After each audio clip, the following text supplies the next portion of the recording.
हाँ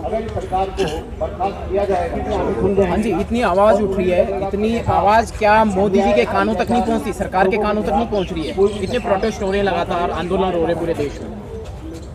वो तो कान का अगर जांच करा लिया जाए तो शायद कान के पर्दे ही सुरक्षित नहीं हैं, तो आवाज़ कहाँ से सुन पाएंगे। तो अस्वस्थ है तो उनका उस सीट पर बैठे रहना जरूरी है, जो एक गौरवमयी सीट है, गरिमापूर्ण सीट है, इसको चाहिए। ये तो निर्वाचन आयोग बताएगा, जहाँ इन्होंने अपना वो अथवा जो है एफिडेविट दिया है ना कि मैं कैसा हूँ, किस तरह का हूँ, तो निर्वाचन आयोग इनसे पूछ सकता, बता सकते हैं ये कि मैं परफेक्ट हूँ या नहीं हूँ। अभी पीछे आप लोगों ने सुना है कि उनकी डिग्री पर सवाल उठा, तो उस पर भी तो निर्वाचन आयोग को उन्होंने बयान हल्फी में लिखा है ना। निर्वाचन आयोग क्यों सो रहा है? आज बहन फूलन देवी जी का जन्मदिन है, जहाँ यहाँ तमाम महिलाएं इकट्ठा हुई हैं, वीरांगना फूलन देवी, जिन्होंने अपनी बेइज्जती का बदला लिया था, उसी को फिर बार बार दोहराया जा रहा है। ये तो गलत कहा जा रहा है कि उन्होंने अपना बदला लिया था। उन्होंने बदला नहीं लिया था, उन्होंने एक नारी होने का स्वाभिमान बताया था। 11 साल की उम्र में उनकी शादी कर दी जाती है और मछुआरा समाज से आती हैं, और उन्हें नाव खेने का एक बहुत बढ़िया पुण्य कला थी उनके अंदर। जब उनकी सहेली पानी में डूब रही थी तो नाव लेकर उन्होंने पानी में बचाने का काम किया, और मगरमच्छ आ गया, उसे खींच रहा था मगरमच्छ पानी में, जिन्होंने लठ से मारकर जो है मगरमच्छ को ख़त्म कर दिया, तो वह वीरांगना फूलन देवी हैं।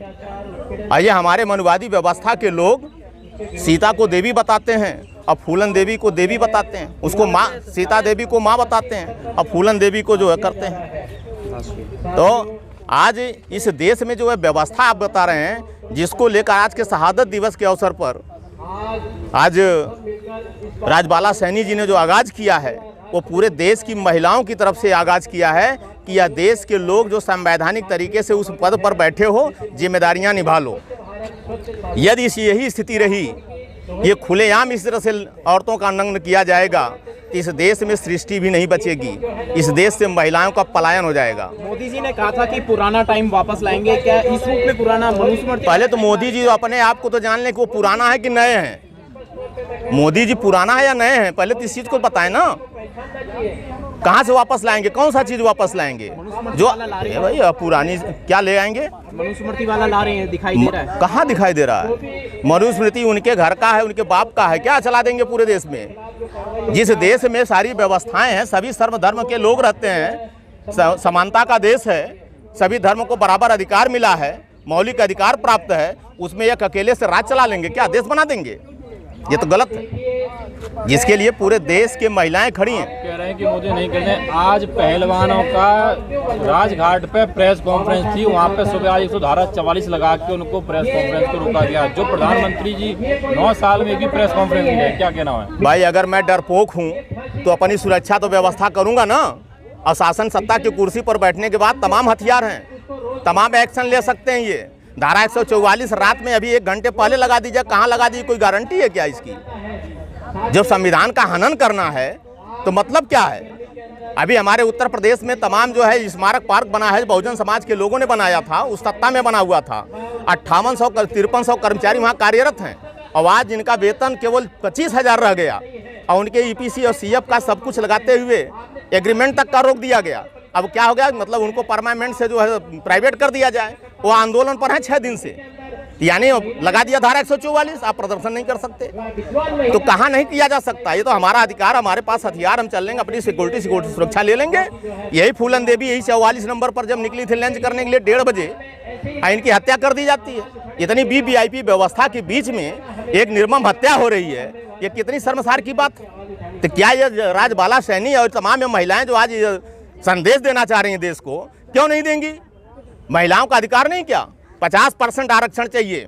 आप जब इस देश की बहुजन आदिवासी महिलाएं पढ़ी लिखी नहीं थी, तो आपने एक खसयंत्र व्यवस्था के तहत कहा कि महिलाओं को 33% आरक्षण दिया जाएगा। तो उस 33% आरक्षण में लाभ किसने लिया? किसने लाभ लिया जरा बताइए? पूरा डाटा दे दीजिए, चाहे सरकारी व्यवस्था हो और चाहे प्राइवेट हो, या तो लोकसभा हो या विधानसभा हो। कौन गया उसमें? सबसे ज़्यादा जनरल कैटेगरी के लोग गए हैं। 33% आरक्षण उनकी महिलाएं बाहर निकलती थीं। आदिवासियों को बता दिया गया था आपको पढ़ने का अधिकार नहीं है, आपको बाहर निकलने का अधिकार नहीं है। आपको मंदिरों में चढ़ने का अधिकार नहीं है। तो अब लड़ो ना चुनाव, जाओ ना संसद, किसने रोका है आपको? भैया संसद की लड़ाई तो लड़ी जा रही है। जब आप वहाँ बैरिकेटिंग कर देते हैं, इतने बड़े जगह में आपको वहाँ अधिकार बात रखने के लिए चारों ओर से घेर रखा है, तो आप कहाँ जा रहे हैं लड़ने के लिए? किससे लड़ेंगे? उससे लड़ने के लिए सिर्फ केवल एक ही रास्ता है कि आने वाले मतदान के समय में मशीन के द्वारा बता दिया जाएगा कि किस तरह से हम जीत के आएंगे। वीर सिंह जी हमारे साथ हैं, देखिए पे आपको विश्वास है कि सही? भाई देखिए, ईवीएम पर विश्वास इसलिए है कि ईवीएम इन दोनों लोगों का है, तीसरे का नहीं है। कांग्रेस ने कहा कि हम लाए हैं, इन्होंने कहा भाई हमको भी चाहिए, तो उन्होंने कहा हमको राज कर लें तो फिर तुम भी कर लेना। तो ये पारा चल रहा है, लेकिन इसमें हमारे लोगों को जागरूक होना पड़ेगा। ये बताइए, जिस देश ने ईवीएम का आविष्कार किया था वहाँ से ईवीएम का प्रयोग हट गया है, तो ये लोग ईवीएम पकड़ के क्यों बैठे हैं? नहीं, हमारा देश तो नकलची देश है, हम नकल कर लेते हैं। अगर हम अथवा ईवीएम पर व्यवस्था बना रहे हैं तो वीवीपैट से उसका पर्ची भी निकाल लेंगे। नकल नहीं की जा रही है, ईवीएम हटाने की नकल नहीं हो रही है। नकल तो कर लेनी चाहिए ना, ये तो अकल तो आनी चाहिए कि जब सारा देश हटा चुका था, आप क्यों नहीं हटा रहे? आप भी हटाओ।